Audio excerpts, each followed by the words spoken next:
Welcome to an in-depth exploration of Chelsea Football Club's midfield evolution across an extraordinary 100-year journey. When Chelsea was founded on March 10, 1905 at the Rising Sun pub on Fulham Road, the concept of midfield as we understand it today didn't truly exist. The club's first ever player-manager was John Tate Robertson, a 28-year-old Scottish international halfback from Rangers, who embodied the transitional nature of early football positions. In those pioneering years, Chelsea's approach to the middle of the park was revolutionary for its time. The club recruited established stars rather than developing youth, signing players like halfback Ben Warren and building what would become known as the pensioners. The tactical formation of the early 1900s typically featured a 2-3-5 system, where halfbacks were essentially the precursors to modern midfielders, performing both defensive and attacking duties. What's remarkable about Chelsea's early identity is that despite limited trophy success in their first 50 decades, they became famous for entertaining, attacking football that drew massive crowds. By 1907-08, Chelsea had the highest average attendance in English football, over 40,000 fans per game, unprecedented in Britain at that time. The midfield players, known as halfbacks and inside forwards, were tasked with creativity and physicality in equal measure. Players like Bob McRoberts, who started as a center forward before converting to a halfback and eventually became captain, exemplified the versatility required in Chelsea. The club's 1915 FA Cup final showcased a midfield that, while ultimately unsuccessful against Sheffield United, demonstrated Chelsea's ambition to compete at the highest level. The post-World War I era saw Chelsea finish third in 1920, their best league position to that point, led by striker Jack Cooke, but supported by hard-working halfbacks that laid the foundation for what would become modern midfield play. Throughout the 1920s and 1930s, Chelsea remained in the first division but struggled to translate their attacking philosophy into silverware, a pattern that would haunt the club for decades. The early Chelsea midfield philosophy established something crucial. Entertainment and star quality mattered as much as results. This commitment to attractive football, even during trophyless periods, created a culture that would eventually yield dividends, but also raised questions whether style without substance was enough. The 1950s marked Chelsea's first taste of major success, and it was built on a transformed understanding of midfield play. Under manager Ted Drake, Chelsea won their first ever league championship in 1954-55, ending a 50-year wait for major silverware. This team featured a more sophisticated tactical approach, with midfielders who could both defend and create, marking the evolution from the simple halfback system to more specialized roles. The championship-winning side characterized physicality and work rate in the middle of the park, setting records that included the club's first major trophy. However, the real midfield revolution at Chelsea came in the 1960s and 1970s with the emergence of what became known as Tommy Docherty's Diamonds, a group of young, talented players who would define an era. Terry Venables, who joined Chelsea's youth system in 1957 and made his first team debut in 1960 at just 17 years old, epitomized the new breed of cultured midfielder. Venables made 202 appearances and scored 26 goals between 1960 and 1966, pioneering what we now call the playmaker role. He possessed exceptional passing range, tactical intelligence, and the ability to dictate tempo, skills that were ahead of their time. Venables helped Chelsea win the 1965 League Cup, the club's first trophy in a decade, and established the template for creative midfielders at Stamford Bridge. But the true golden era of Chelsea's midfield came in the late 1960s and 1970s with players like Charlie Cooke and John Hollands. Cooke, signed from Dundee in 1966, was a mesmerizing winger-cum-midfielder who combined Scottish flair with English determination. He made 373 appearances across two spells, 1966–72 and 1974–78, and was instrumental in Chelsea's FA Cup triumph in 1970 and the European Cup Winners' Cup victory in 1971. Cooke's ability to dribble past multiple defenders and create chances made him the Eden Hazard of his generation, a player who could single-handedly change games through individual brilliance. This era proved Chelsea's midfield was reaching new heights. The 1970 FA Cup victory saw Peter Osgood score in every round, but it was the midfield's creativity and control that enabled such attacking success. The 1971 European Cup Winners' Cup final against Real Madrid showcased a midfield that could compete with Europe's elite. Players like David Webb, though primarily remembered as a defender, exemplified the versatility and tactical sophistication that Chelsea's midfield had developed. However, the mid-1970s brought challenges.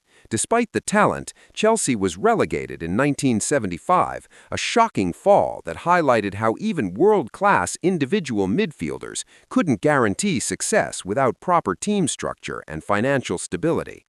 The club bounced back in 1977 with promotion, again led by experienced midfield generals, but the inconsistency of this era raised important questions.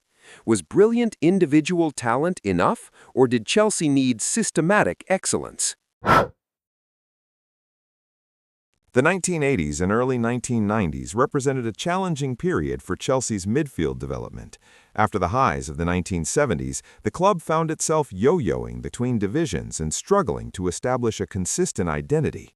The midfield during this period lacked the star quality of previous eras, though players like John Hollins, who returned as player-manager, tried to instill professionalism and tactical discipline. The appointment of Ken Bates as owner in 1982, purchasing the club for just £1, marked the beginning of a slow rebuild. Chelsea's midfield in this era characterized by workmanlike British players who prioritized effort over elegance. It wasn't until Glenn Hoddle arrived as player-manager in 1993, bringing with him a continental philosophy, that Chelsea's midfield began its modern transformation. The true revolution came in 1995 with the signing of Ruud Gullit, one of football's greatest ever players. The Dutch maestro, a former Ballon d'Or winner, joined Chelsea at age 36 and immediately elevated the club's profile. Though primarily playing as a sweeper and occasionally in midfield due to knee injuries, Gullit's impact transcended his on-field contributions. He became player-manager in 1996 and implemented a philosophy that would reshape Chelsea's midfield identity forever. Gullit's approach emphasized technical quality, tactical intelligence, and international diversity. He signed players like Roberto Di Matteo, a dynamic box-to-box midfielder from Lazio, who would become a Chelsea legend. Di Matteo's FA Cup final goal against Middlesbrough in 1997, scored after just 42 seconds, announced Chelsea's arrival as a modern force. His partnership with Eddie Newton, and later with Dennis Wise, created a midfield blend of Italian sophistication and English grit. Dennis Wise, though small in stature, became one of Chelsea's most influential midfielders of the 1990s. The combative playmaker joined from Wimbledon in 1990 and spent 11 years at Stamford Bridge, captaining the side and winning the FA Cup twice, 1997-2000, the League Cup 1998, and the Cup Winners' Cup 1998. Wise embodied the transition period, retaining English determination while adapting to continental technical demands. The late 1990s, under managers Gullit and later Gianluca Vialli, saw Chelsea's midfield evolve into a truly international unit. The arrival of French midfielder Franck Leboeuf, primarily a defender but tactically flexible, Gianfranco Zola, who often dropped deep from forward positions, and later Didier Deschamps, brought Champions League-level quality. By the 1999-2000 season, Chelsea qualified for the Champions League for the first time, validating the midfield transformation that had taken place. This era proved that Chelsea's midfield was getting demonstrably better in terms of technical quality and tactical sophistication. However, the lack of league titles, Chelsea won no championships between 1955 and 2004, suggested that while the midfield had improved individually, systemic excellence remained elusive. The question remained, could Chelsea build on this foundation to achieve sustained dominance?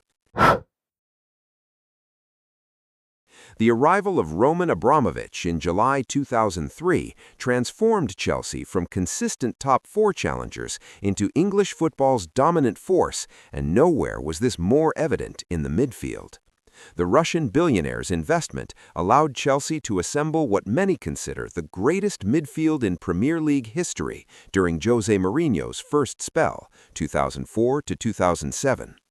The signing of Claude Makélélé from Real Madrid in 2003 revolutionized defensive midfield play across world football. The Frenchman's role became so influential that the position itself became known as the Makélélé role. Operating as a pure defensive midfielder, Makélélé's job was simple, yet executed with unprecedented excellence: win the ball, recycle possession, and protect the back four. His positioning, anticipation, and tactical discipline allowed the creative players ahead of him to flourish without defensive responsibilities. Frank Lampard, signed from West Ham for £11 million in 2001, became Chelsea's all-time leading scorer with 211 goals, an extraordinary achievement for a midfielder.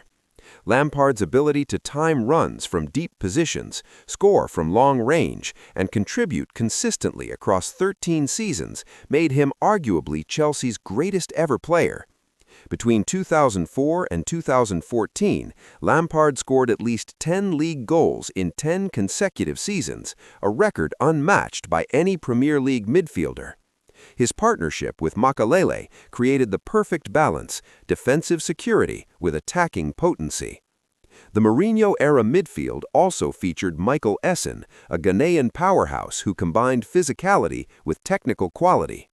Essien's versatility allowed him to play anywhere across the midfield, or even at right back, providing tactical flexibility.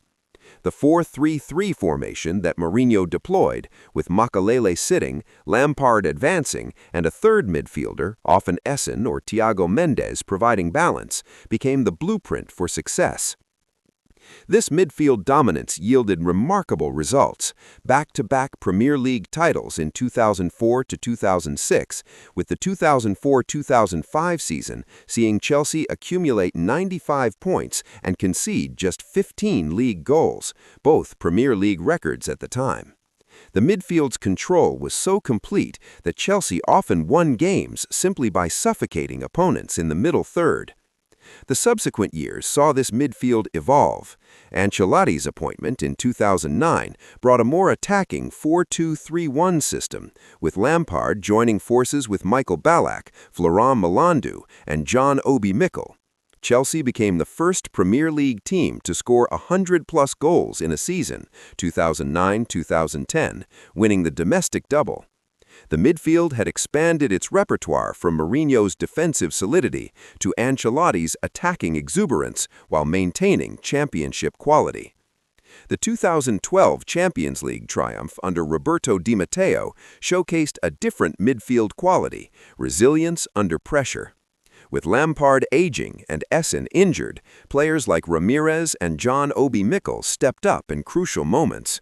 This golden era unquestionably proved Chelsea's midfield had reached its peak in terms of trophy accumulation and individual quality.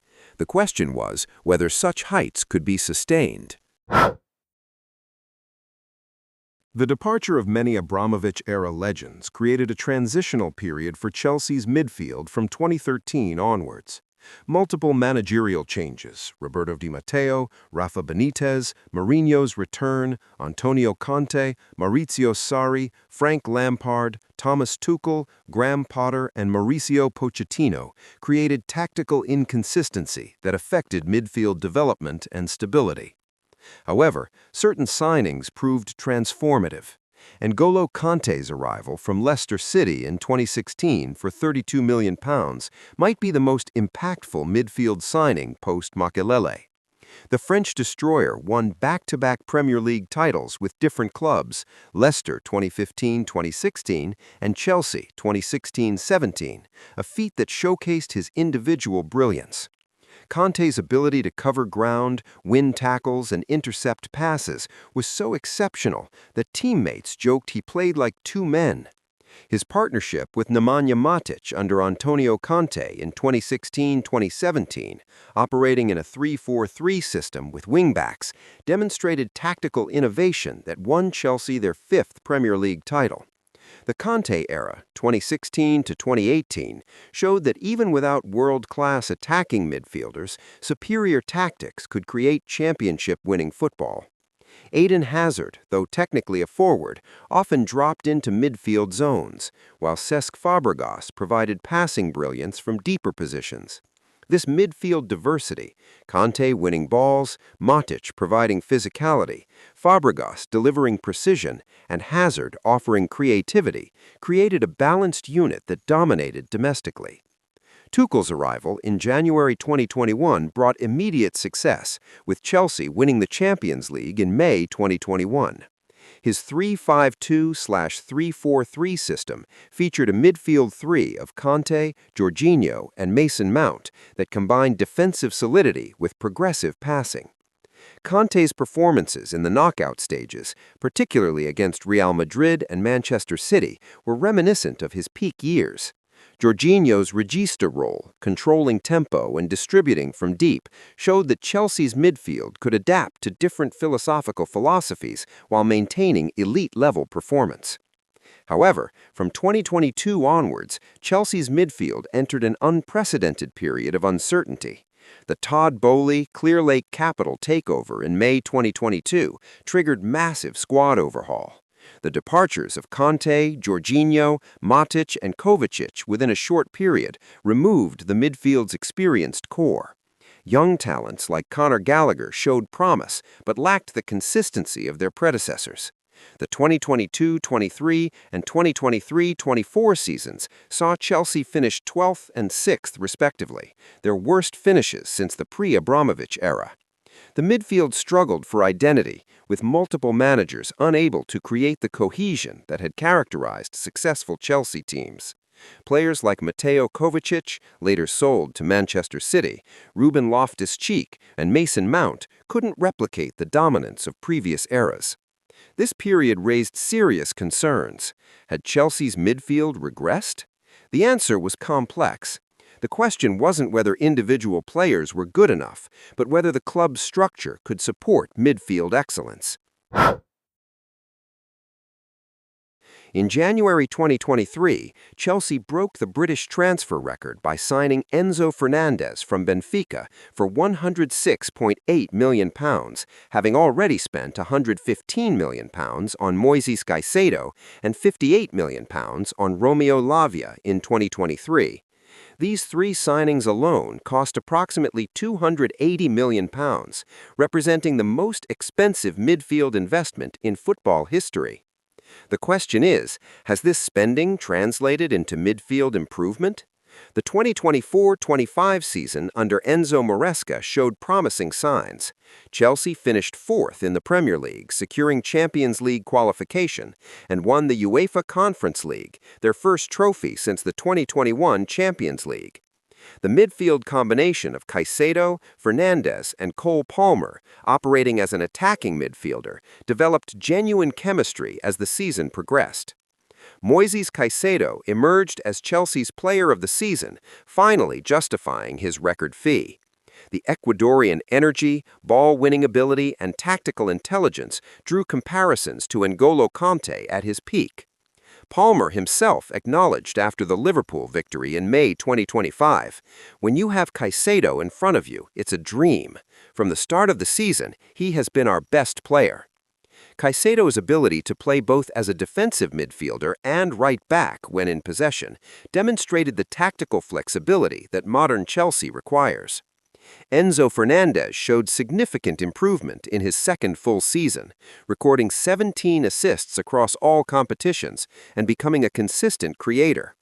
The Argentine World Cup winner finally displayed the form that justified his price tag, operating as a deep-lying playmaker who could both distribute and score crucial goals.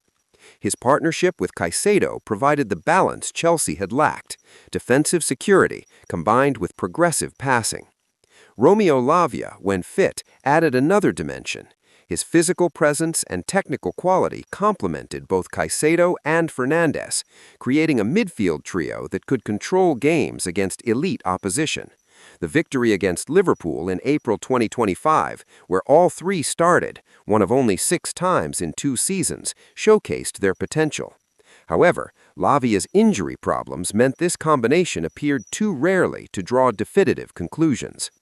The addition of Cole Palmer as an attacking midfielder, or number 10, created tactical questions. Palmer's 24 goal contributions in the 2024-25 league campaign made him indispensable, but his lack of defensive contribution meant Enzo Fernández sometimes struggled to balance attacking and defensive duties. Tactical debates arose about whether playing Palmer, Fernández, and Caicedo together left the midfield too attack-minded, particularly when Lavia was absent. Looking ahead to 2026-27, under new manager Liam Rozier, appointed in January 2026, Chelsea's midfield faces both opportunities and challenges. The potential return of André Santos from Strasbourg, where he scored 10 goals and assisted 4 more, adds another option. The signing of Dario Essien from Sporting CP represents continued investment in young midfield talent. So, is Chelsea's midfield getting better or worse? The answer requires nuanced analysis across multiple dimensions. Better. 1. Individual quality. The technical ability of current midfielders, Fernández, Caicedo, and Palmer, matches or exceeds most historical eras, except perhaps the Lampard, Makélélé, Essien era. 2. Tactical sophistication. Modern midfielders must master more complex systems than their predecessors. Current players demonstrate adaptability across 3-4-3, 4-2-3-1, and hybrid formations. 3. Physical attributes. Players like Caicedo and Lavia combine athleticism with technique in ways that earlier eras couldn't match. 4. International pedigree. The current midfield includes a World Cup winner, Fernández, South American stars, Caicedo and Palmer, and emerging English talent, Palmer. 5. Investment and potential. Over £280 million invested in midfield suggests commitment to excellence. These players are 23-24 years old with peak years ahead. Worse. 1. Trophy success. Despite recent Conference League victory, Chelsea's midfield hasn't delivered consistent Premier League or Champions League success like the 2004-2012 Golden Era. 2. Leadership and experience. Current midfielders lack the championship-winning mentality and leadership of Lampard, Makélélé, or Kanté at their peak. 3. Cohesion. Constant managerial changes and squad turnover prevent the partnerships and understanding that characterized successful eras. 4. Consistency. The current midfield shows moments of brilliance, but lacks the week-in, week-out dominance of peak Mourinho or Kanté eras. 5. Cost-effectiveness. The £280 million investment hasn't yet yielded returns proportional to the Lampard $14 million or Kanté $32 million value for money signings. The verdict. Chelsea's midfield is at a critical juncture. In pure technical ability, tactical sophistication, and potential, the current midfield is arguably better than most historical eras, except the Golden Era. However, in terms of actual achievement, leadership, and delivering under pressure, it falls significantly short of those legendary teams. The trajectory suggests improvement is happening, but hasn't fully materialized. The 2024-25 season showed genuine progress. 4th place and a European trophy represent significant steps forward from the disasters of 2022-24. If Caicedo, Fernández, and Lavia can stay healthy and develop the chemistry they've shown in glimpses, and if Rosier can provide tactical stability, this midfield could enter a golden era. The final assessment is that Chelsea's midfield is potentially better than most historical periods in terms of raw talent and resources, but is currently worse than the championship-winning eras in terms of actual achievement and impact. The next 2 to 3 seasons will determine which direction this assessment ultimately takes. The 120-year journey shows that Chelsea's midfield greatness has always required 3 elements: individual quality, tactical cohesion, and institutional stability.